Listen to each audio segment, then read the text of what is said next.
Hello, Fever fans. Welcome back to the Pacers Fever Show, your go-to spot for all things Indiana Fever. And we're here today to talk about a tough loss at home and a second straight loss for the Indiana Fever as they get taken down by the Golden State Valkyries on their home floor. And it was not much of a game this afternoon as the Fever lose 80-61. Offense never really got going. Golden State put the absolute clamps down on the Indiana Fever's offense. We have some exciting news as Caitlin Clark returns to action, and she also captains an all-star team, and that Indianapolis All-Star Game and All-Star Weekend starts next weekend. So we will be discussing all of that, the rosters that will feature during that All-Star Weekend, and then we'll talk about this Golden State game and preview the Atlanta Dream game coming up on Friday evening. So welcome back to the show. Thanks for joining us. Thanks for watching. Thanks for listening. However you're listening or watching this podcast, we really appreciate it.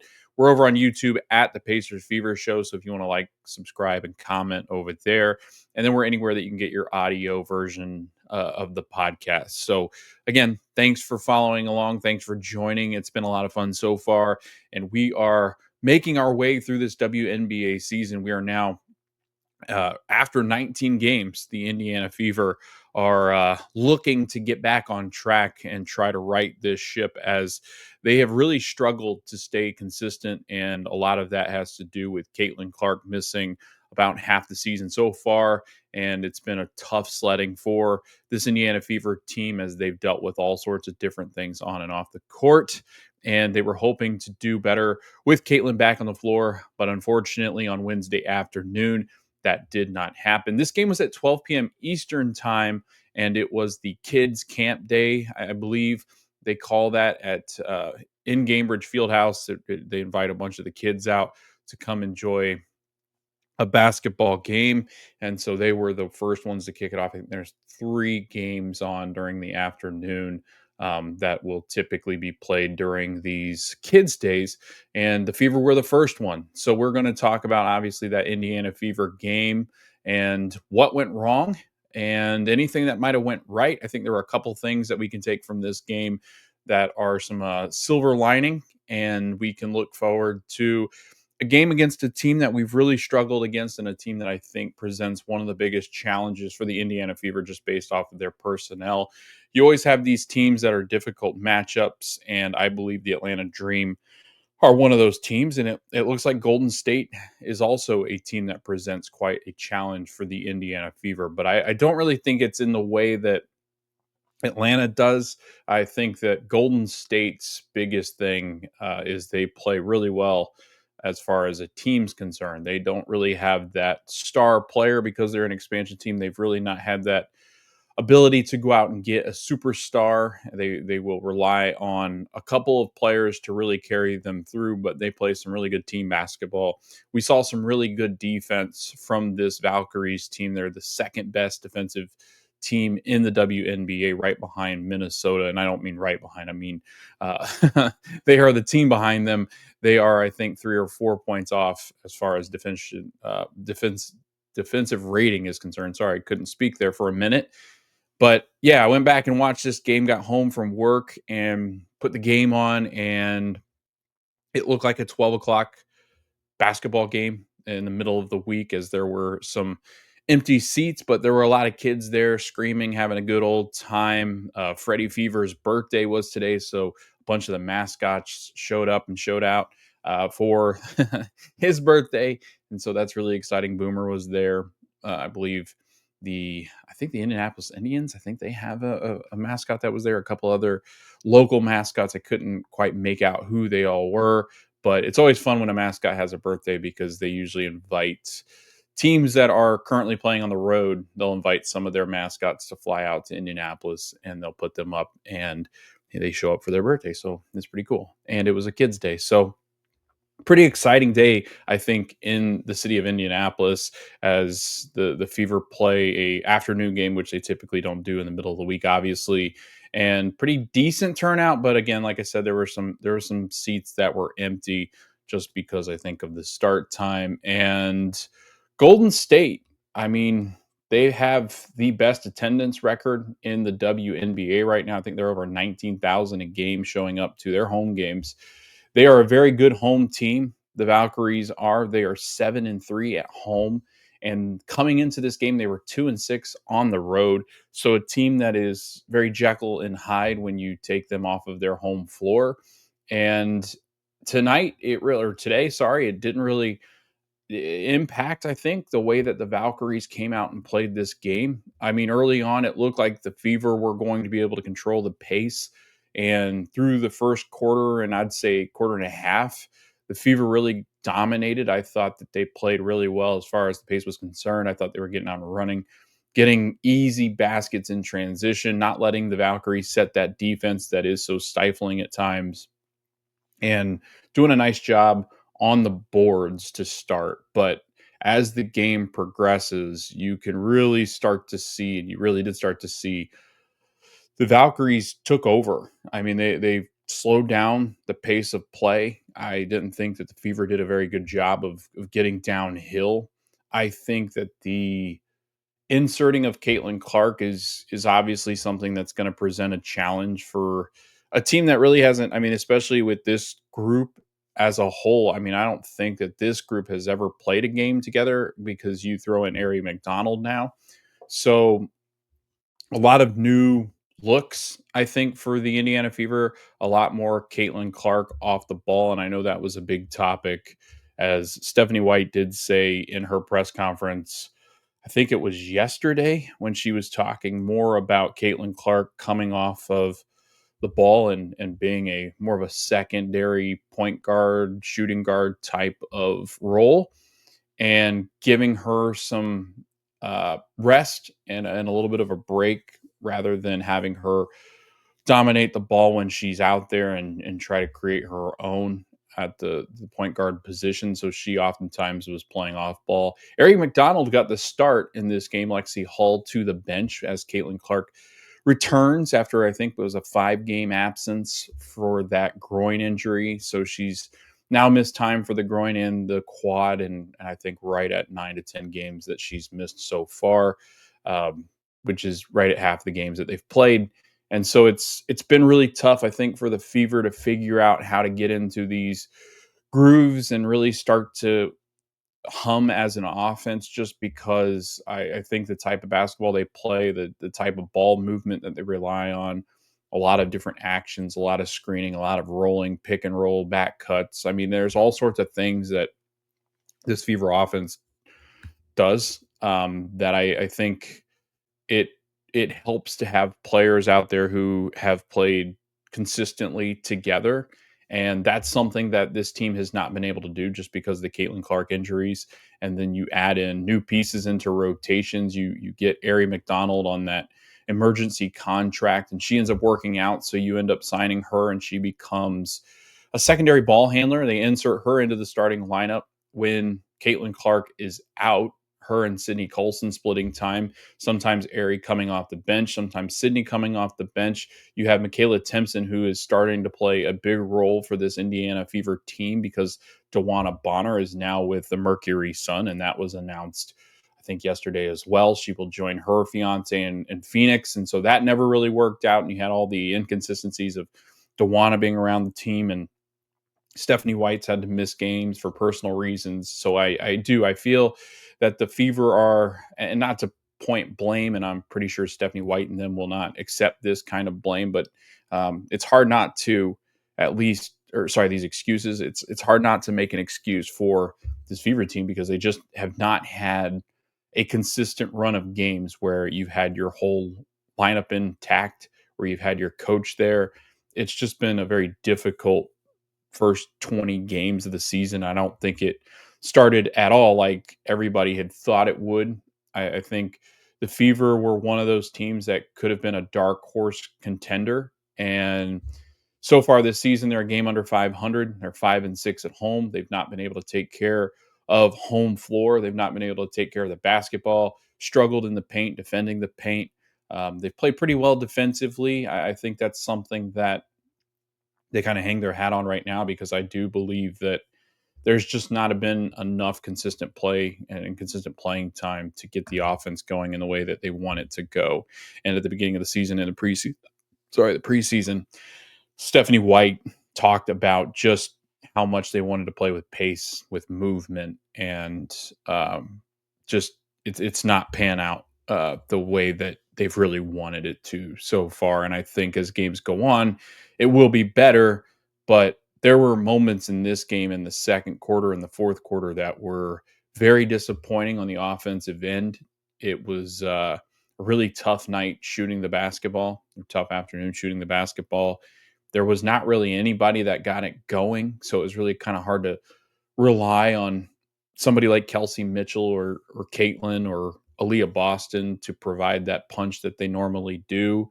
And again, it was a really disappointing day, a really disappointing performance. I felt that the Valkyries, especially on the road, were a team that the Fever could kind of get right with, and that was not the case at all.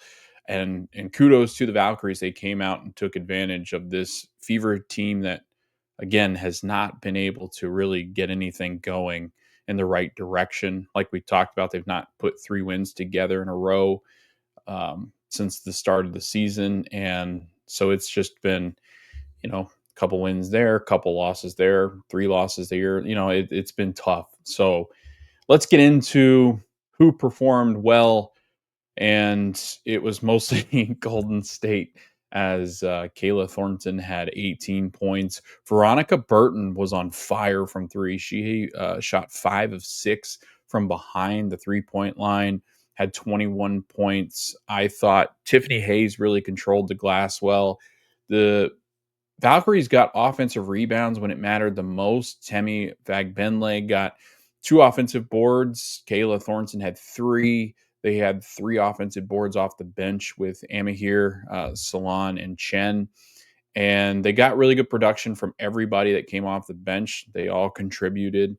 And I mean, you look at the bench points, they had 23 bench points.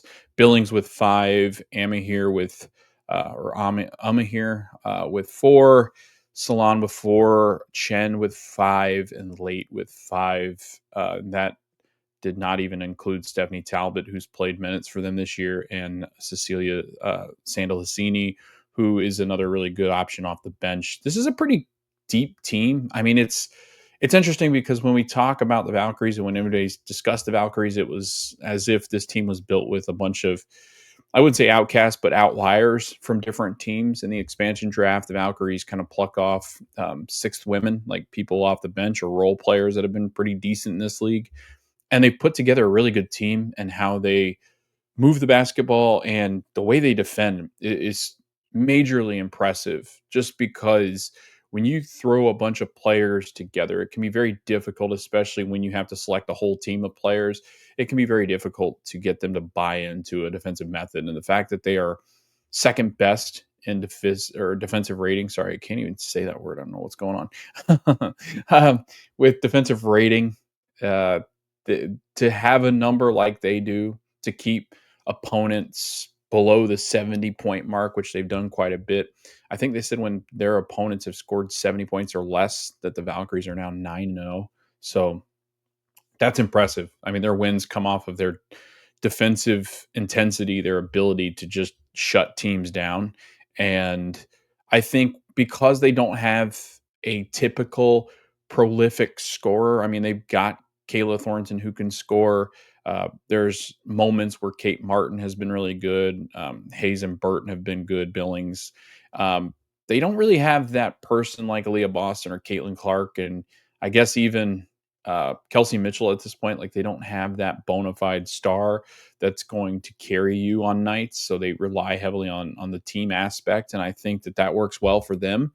And it is a great way to play basketball, as we've seen in the NBA. That's worked out really well. I mean, you look at the Thunder and the Pacers, very team oriented. Obviously, the Thunder have SGA, who's a MVP caliber player, but the Pacers, I mean, they don't have that 25 to 30 point scorer a night. And it's kind of similar to how the way that this Golden State team is built.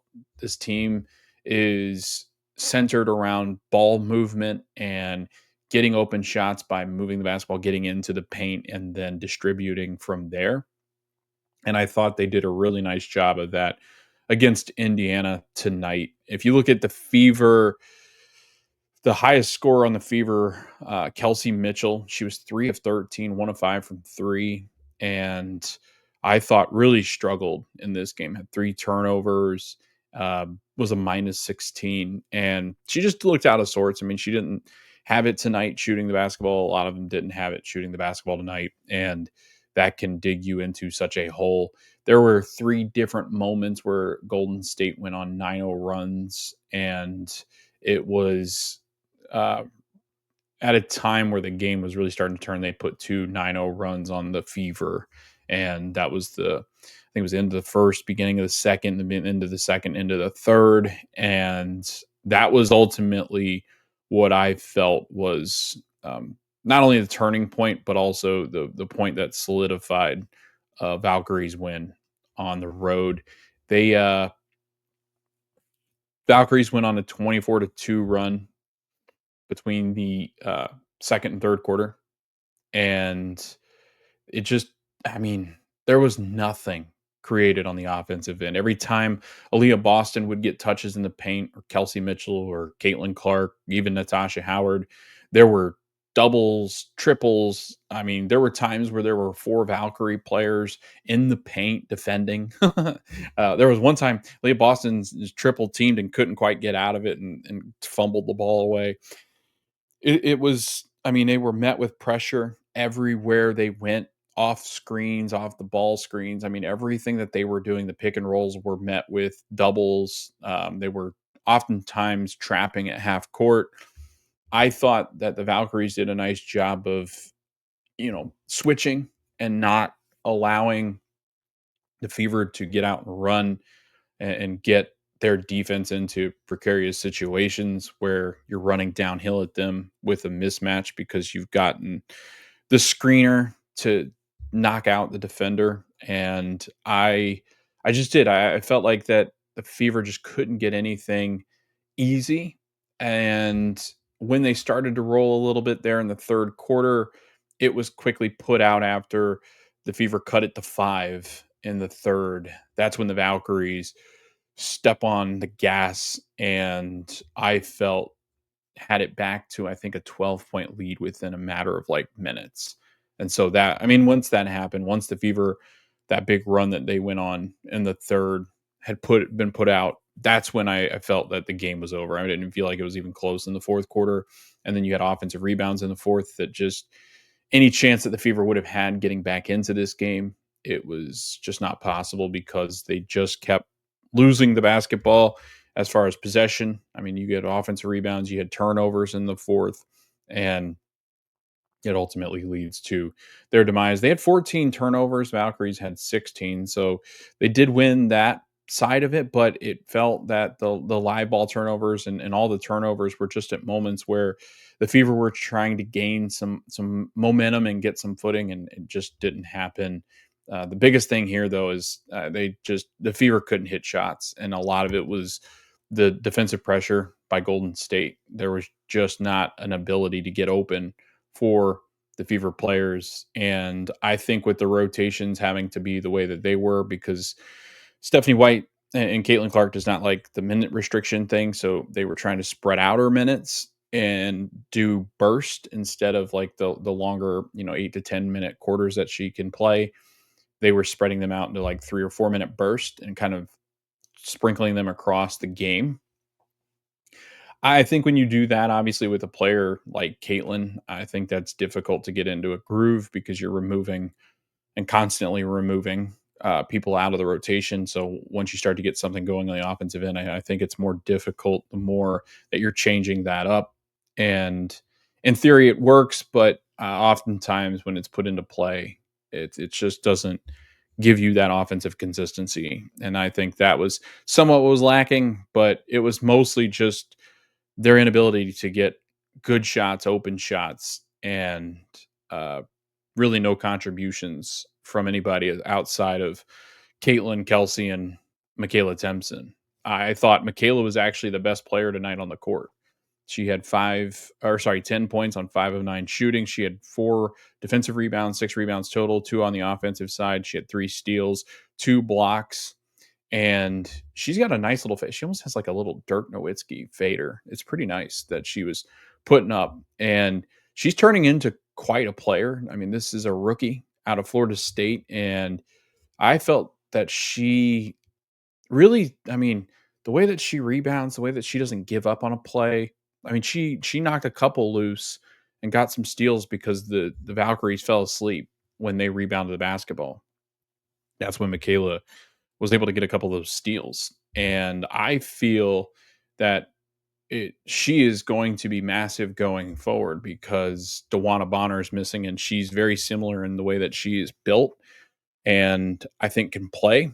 She's not the 3-point shooter that Dewana was, but she will provide other things that I think Dewana didn't. I think that the rebounding ability is much better with Michaela. I think that her post scoring, her screening, I think that she's more intense. I think that she's more physical than Dewana. So I think it's a nice replacement. And I felt that she really has grown into the game, and she doesn't look scared. Like, usually rookies come in, she does not look scared of the moment. She looks like she's ready to go every single time she touches the floor. So she played 20 minutes tonight. I imagine she's going to stay right at that. I mean, she's going to play a lot of minutes if she continues to play the way that she is.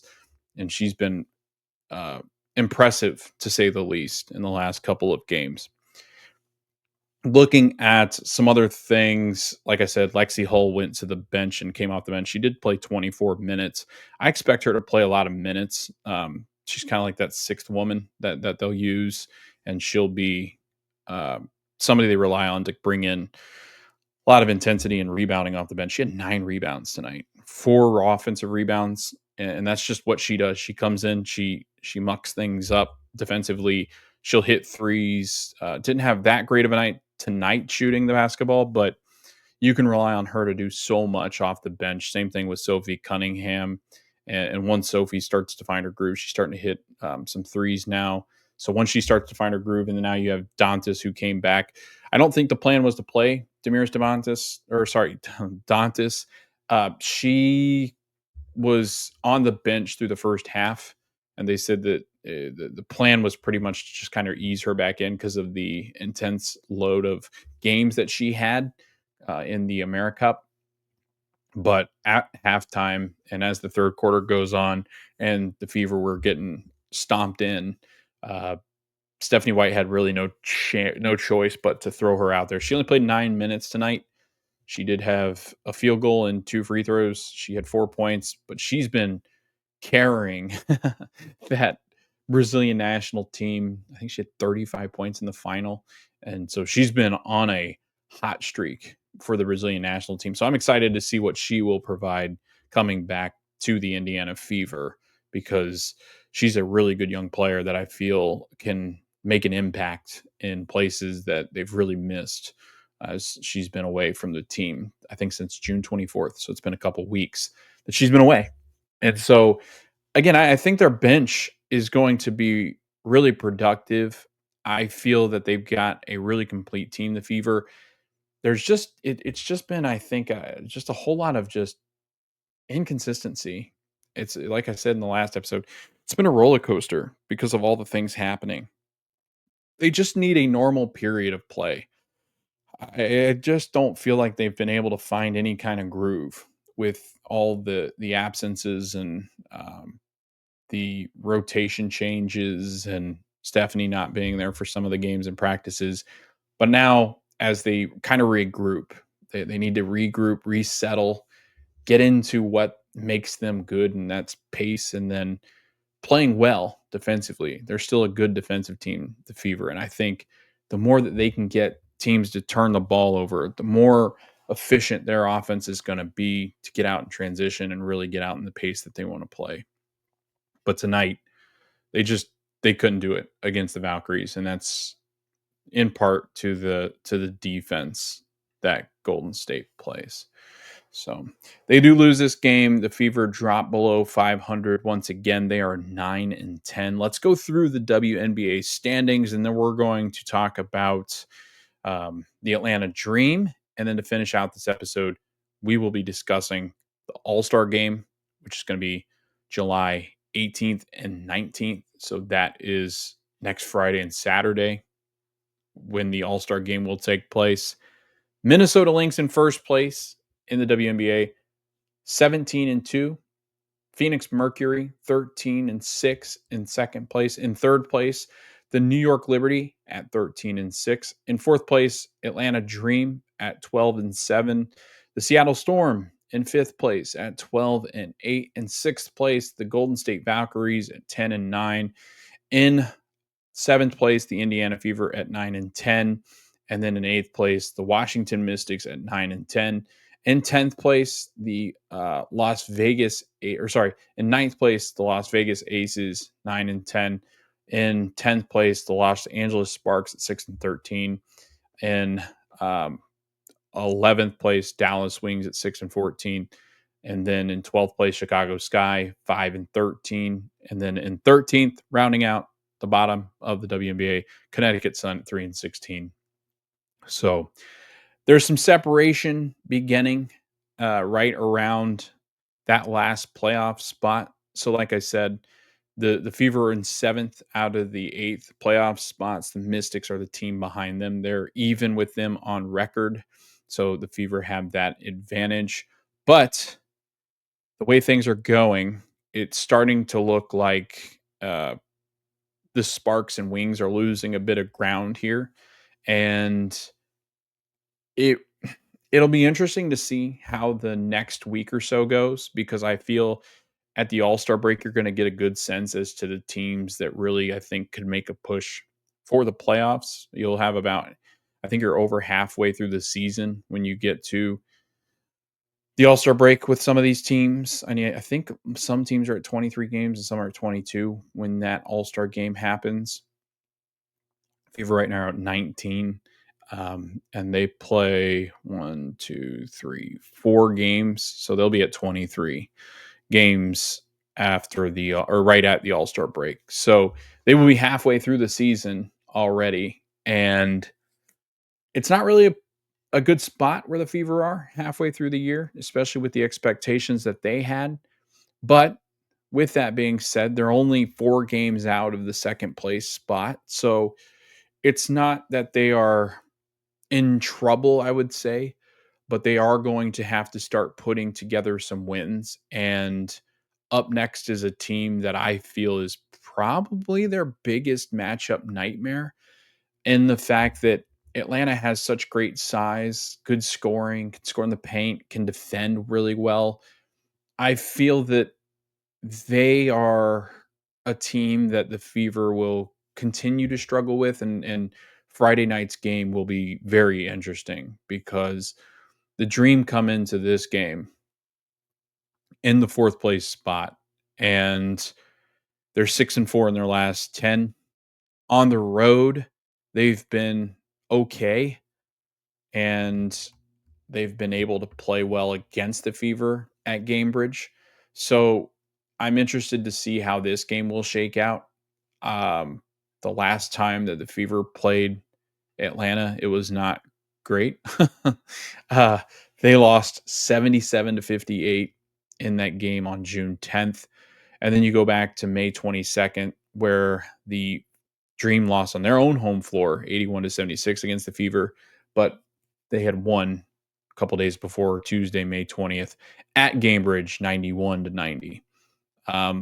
That's the game where Brittany Griner was excellent and really, I thought, put her mark on this Fever team. And I think the confidence that she has to be able to score and play against this team is somewhat of a concern if you're the Fever, just because the size, the points in the paint have been an issue when playing this Atlanta team. And if you go and look at the stats for the Dream against the Fever, here's how they lay out. 3 games played. In those 3 games, they've averaged 81.3 points per game, shot 41.8% from the field, 28% from three-point land. They have 39.3 rebounds per game. That's been killer when Indiana's played against the Dream, because the Dream have just absolutely annihilated the Fever on the boards. 18 assists per game, 12.7 turnovers, 4 blocks, and 6 steals per game. Aliyah Gray, all-star and a really good player, has done well against them, but really it's been Brianna Jones. Brianna Jones, 18.3 points per game against the Fever. Aliyah Gray, 16.7. Ryan Howard, 15.7. Brittany Griner, 11.7. And that's been their biggest thing is Brittany Griner and Brianna Jones have been able to score at will against this Fever team and have really been able to stop the Fever in on the defensive side of things. I mean, they make it really difficult to get inside the paint just because the Fever guards are not physical enough really to get into the bodies of those two bigs. And it's caused problems for the Fever trying to score in the half court. I think that's why it's so big that you get those two out and running, especially Brianna Jones. Griner runs pretty well, but I do feel like if you can get into a track meet, Brianna Jones is one of those bigs that she's just not able to get up and down the floor as much or as well as like a Brittany Griner. But Brianna Jones is a fierce competitor. She's very physical. She's knocked the Fever around quite a bit. And again, Aliyah Boston is pretty much a non-factor. Natasha Howard, even on trying to score the basketball against Griner and Jones, is just not gone as well. And it's it's concerning. It's definitely concerning just because I feel that the Dream can do things to the Fever that a lot of other teams can't do, and that's keeping you away from the paint where Caitlin Clark likes to get, and Kelsey Mitchell as well. They rely heavily on not only scoring from the outside, but getting inside, getting in the paint, getting foul shots, and Brittany and them just don't allow for it. So they're stuck with having to play a very similar game that they just played against the Valkyries, where they have to try to create in the half court. And because the big shot blockers are there, it's the size has been what's thrown the Fever for a loop. And that's what the Dream will provide. If you look at the Fever in the games that they've played against the Dream this year, 76.3 points per game. So they do not score as well against this Dream team. They're 43.5% from the field, 31.3% from three. So they've shot it better than the Dream have in their three matchups per game. Here's the big thing: 33.3 rebounds. That's a six rebound per game difference in the three games that they've played. Assists 17.3, so that's a lower number than what the Dream have done. Turnovers 12.7, so pretty on par with what the Dream have done as well. Caitlin Clark, 19 points per game in the two games that she's played against the Dream, so she did miss the June game. Kelsey Mitchell, 17.3 points per game, and that's been a player that I felt, if Caitlin's out there, she's not getting necessarily the attention that Ryan Howard is. She's not on Kelsey, so Kelsey can take advantage of the matchups that she's in, because I assume Ryan Howard will continue to guard Caitlin, and Ryan Howard's done a pretty good job against Caitlin.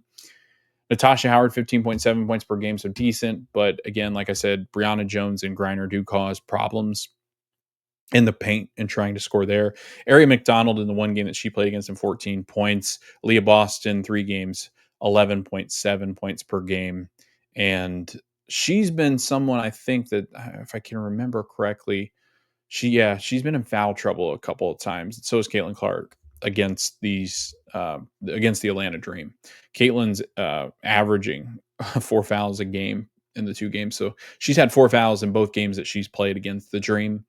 So she gets gotten in foul trouble. Aliyah's gotten in foul trouble in this matchup, and it's in part due to the fact that they just don't have an answer for Griner and Jones.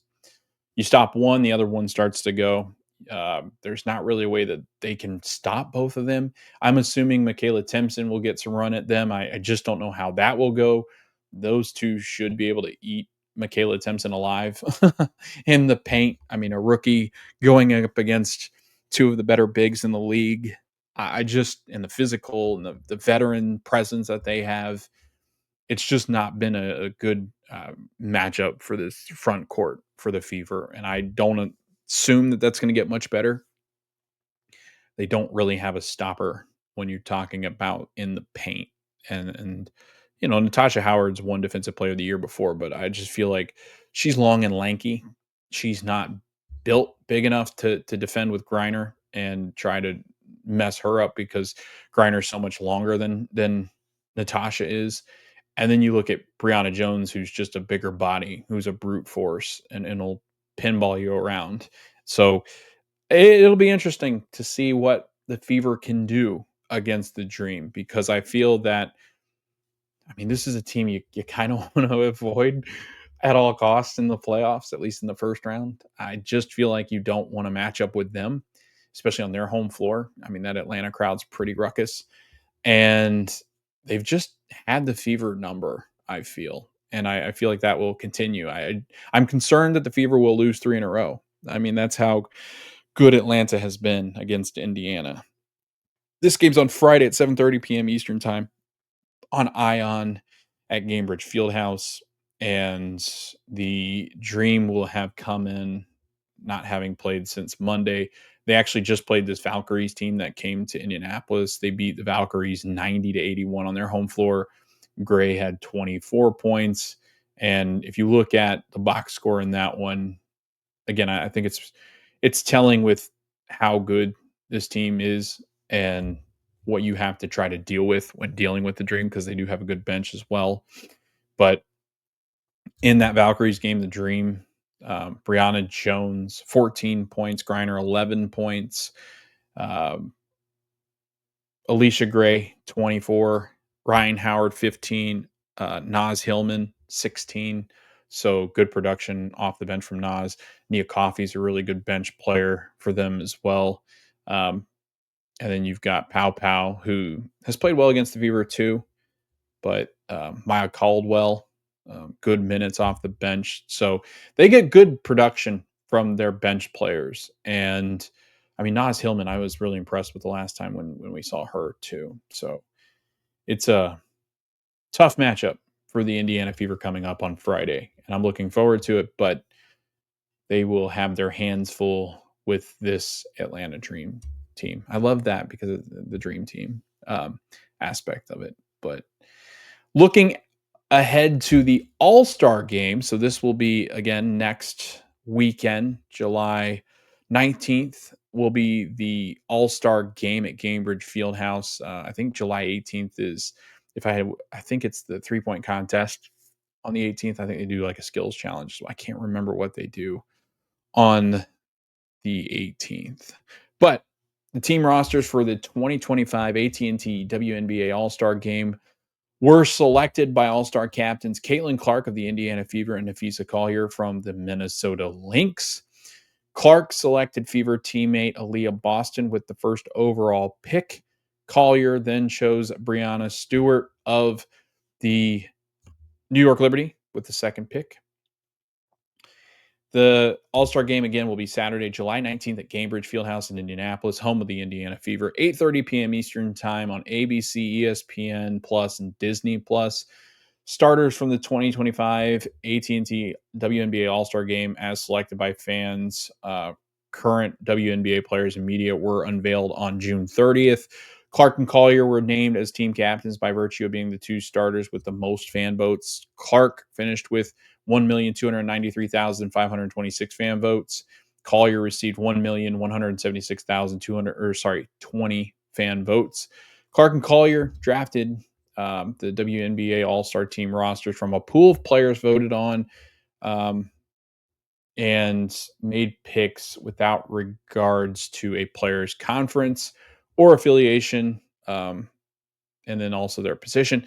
The draft began with Clark and Collier selecting from the 8 remaining All-Star Game starters in the first round. The 12 reserves were then chosen in the second round. And again, as the top finisher, Caitlin Clark got the first round pick, and then Collier made the first selection in the second round for the reserves. The captains alternated picks in each of the rounds that all players were selected. Following the final selection, the captains made a trade, and you could have traded players if you wanted, but they made trade, and it was not players. It was the head coach. And as a result, Cheryl Reeve and her Lynx staff will now guide Napheesa Collier because they were originally going to be the coaches for Caitlin Clark's team. And then Sandy Brondello, who's with the Liberty, and her staff will now lead Team Caitlin Clark. Team Clark will wear gradient uniforms. Team Collier will wear all black uniforms. The trade of the coaches was interesting because Cheryl Reeve has been very vocal about the league covering other, and I agree that they should cover all their players and market all their players. But obviously, just like in other sports, you have the best player and you advertise and market them the most because they're going to sell most of the stadiums, most of the jerseys, a lot of the marketing, a lot of the money comes because of that best player in the league. I mean, it would be like the NBA not marketing LeBron James when LeBron was at the peak of his game, or Michael Jordan. It'd be like in soccer if you didn't market like Alex Morgan of the U.S. women's national team, or Rapinoe for that matter, Cristiano Ronaldo from the boys' side, or Messi. Like, it just doesn't make sense why you wouldn't market the best player. But Cheryl Reeve has been very adamant about the league marketing other players, and she's even mentioned and stated that they need to do other things than just Caitlin Clark. And so there's a little bit of storyline there, maybe a little bit of drama between Caitlin and Coach Reeve, but I think it's going to be fun. And plus, I think it's more fun for Cheryl Reeve to coach Napheesa Collier anyway, because that's her player. And I think it's just going to be more interesting. Sandy Brondello will coach Sabrina Ionescu, who Caitlin selected. So let's go through the picks. We're going to go through Team Clark first. So with pick number 1, Aliyah Boston was selected from the Indiana Fever. And then it alternated. So then it went to Team Collier. But with pick 3, Team Clark selected Sabrina Ionescu from the New York Liberty. With pick 5, Asia Wilson from Las Vegas. Pick 7, the last starter will be Satu Sabali from Phoenix. And then the reserves, Team Clark, pick number 10, Kelsey Mitchell. So it was funny because Courtney Williams was on the other side and Kelsey Mitchell. So they both selected the first reserves off of their own teams, which was fun. Pick 12, Gabby Williams from Seattle. With pick 14, Sonia Citron from the Washington Mystics. From pick 16, Kiki Irfan from the Washington Mystics. Those are two really good players, young players. They're both rookies. So that's fun. Jackie Young from Las Vegas, and then Kayla Thornton, who we just saw from Golden State with pick 20, and that is Team Clark. Team Collier will be Brianna Stewart from the New York Liberty, Alicia Gray from the Atlanta Dream, and then Oyuemike from Seattle was pick 6. Pick 8, Paige Beckers from Dallas. Pick number 9, Courtney Williams from Minnesota. Pick 11, Skylar Diggins from Seattle. Pick 13 was Angel Reese from Chicago. Pick 15, Alyssa Thomas from the Phoenix Mercury. Pick 17, Kelsey Plum from Los Angeles. And then pick 19 was from Atlanta, Ryan Howard. So I was trying to look through here and look at the teams that do not feature. So teams that don't have an all-star. I believe the only team on here that does not have an all-star, which I guess makes sense, are the Connecticut Sun, which is wild. Yeah, they're the only team that's not represented. Interesting. So those are the all-star teams. I think it's going to be a great game. I mean, I'm looking at this matchup, right? If healthy, right? That's the other thing. They've got some players that I believe are injured. Actually, you know what? Let me see if I can pull that up real quick. I'm trying to think of. I know Irfan got hurt recently in a game, but I want to see the injury reports. Angel Reese is day to day.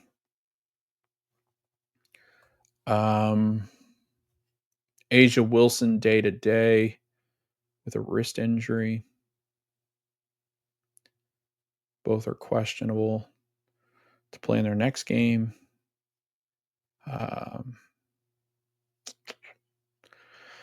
Satu Sabali is out. It doesn't have any comments, so that seems like somebody that might drop. because she doesn't have any comments. Everybody else has like updates. Satu Sabali does not. Yeah. So it sounds like Sabali might be in jeopardy of playing because she doesn't have any updates next to her. And then they'll be careful with Asia Wilson. Becky Hammond will be from Vegas. Yeah, then I imagine that Angel Reese is going to be fine. Hers looks to be the lesser of the extent of injury because it just says that she's questionable with a leg injury. Asia has to go get an MRI done on her wrist.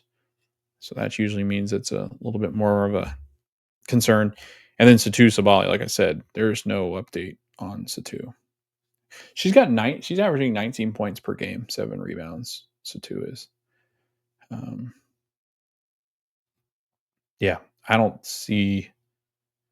Oh yeah, there we go. 19 hours ago, ankle has been ruled out for Wednesday's matchup, so she doesn't play in today's game. So I think she was out for today's game. I should check that. But anyway, they are out, and so it looks like there could be 2 spots, and then I don't know. I think then I want to say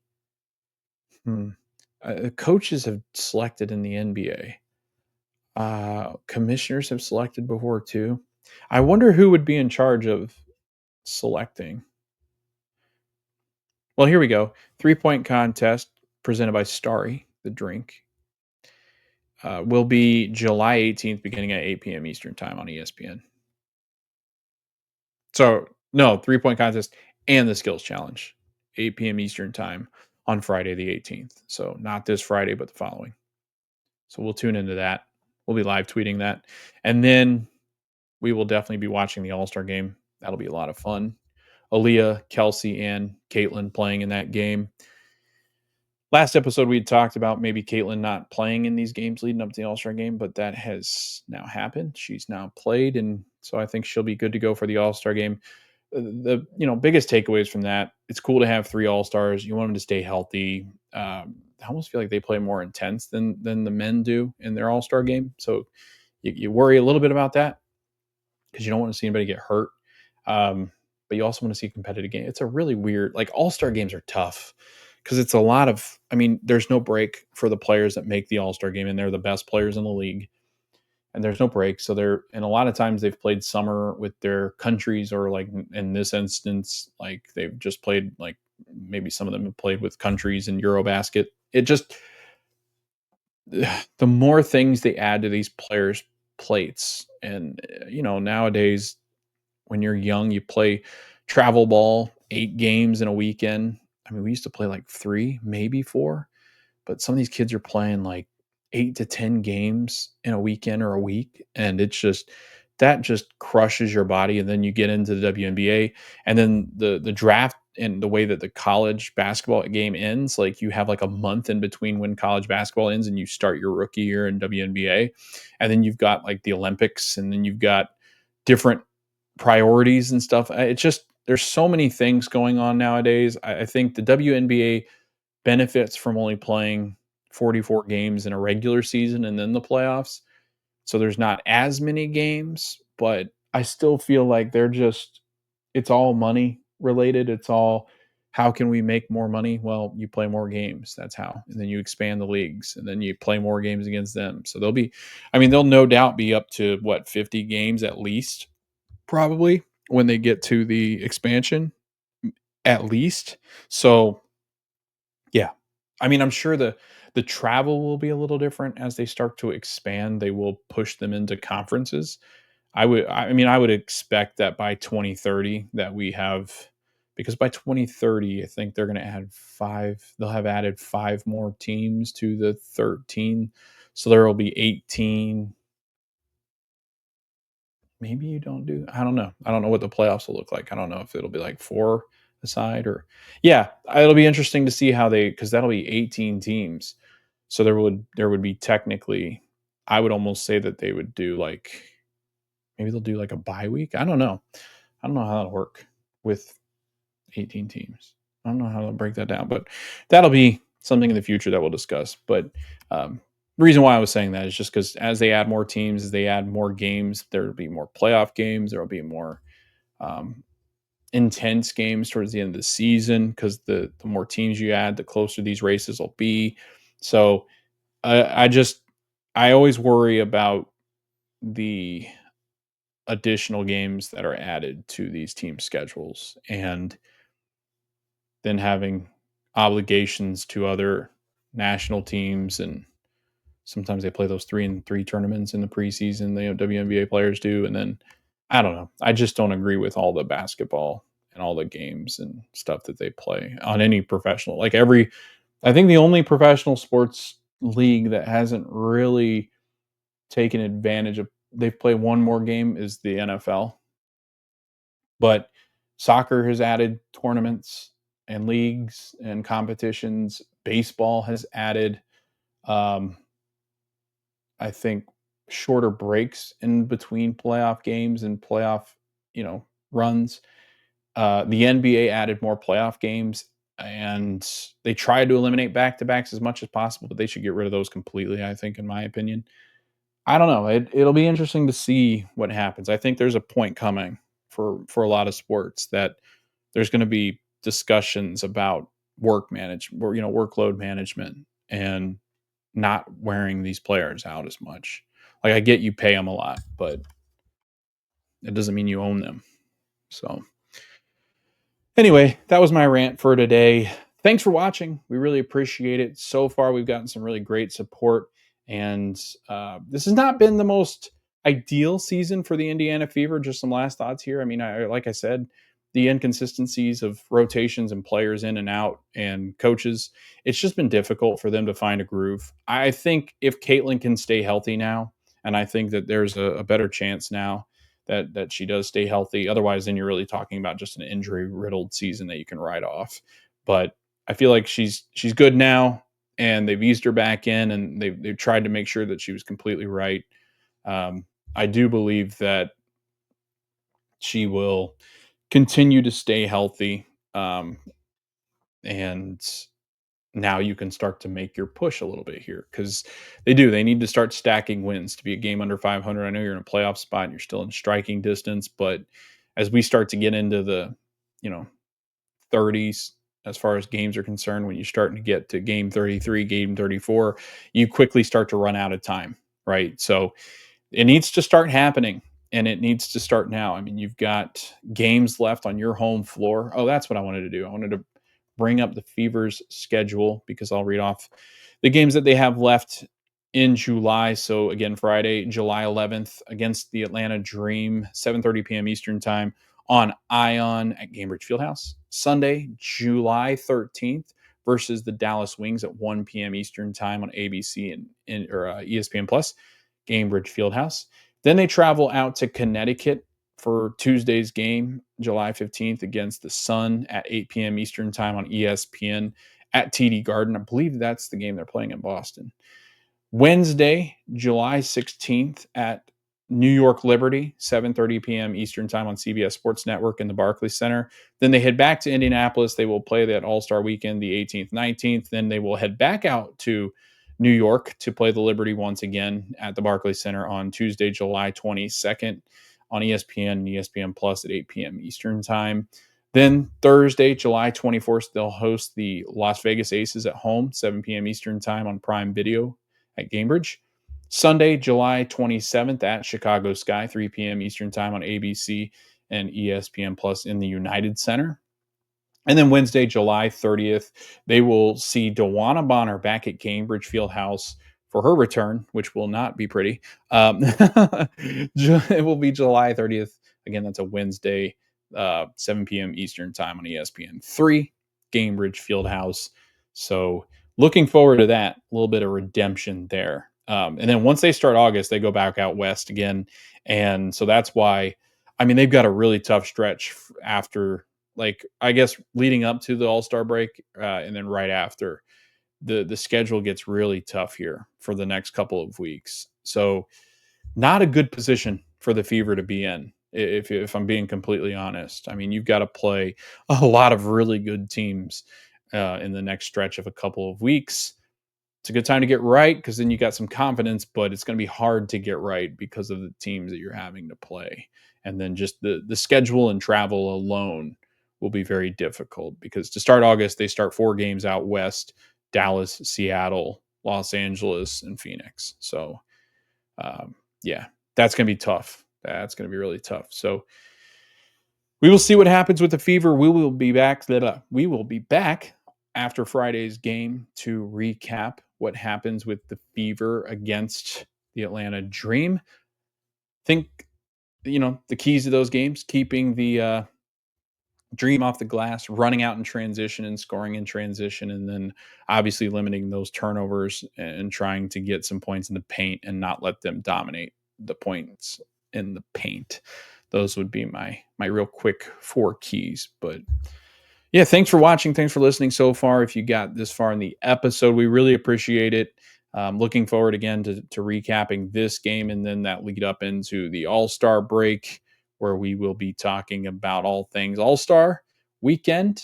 I think that we probably won't recap the All-Star game, but we'll probably just talk about it, like how they did and what that weekend was like. But we're not going to jump on here to recap All-Star games. So it's exhibition. It's just meant to be fun. But we'll see what happens. We'll see if Caitlin wins MVP or even Kelsey or Aliyah win MVP if Caitlin doesn't go 100%. So that being said, thanks for listening. Thanks for watching. We are the Pacers Fever Show on YouTube. Over at YouTube, you can look that up and find us. Subscribe, like, comment, share with your friends. Comment below, who do you think wins the All-Star Game MVP? Is it somebody from Indiana? Is it somebody outside of Indiana? What do you think about Caitlin being back? Are you excited for her to be back? What does this team need to do to get right? Do you like the starting lineup? Do you like the rotations? What are your thoughts on the state of the Fever, I guess, as it currently stands? I want to know that. Leave 5 stars or ratings over on Apple Podcasts, Spotify, or where you find your podcast. Helps people find us.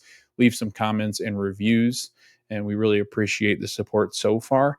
We will be back once again after the Atlanta Dream game and recapping that game. So we will see you next time on the Pacers Fever Show.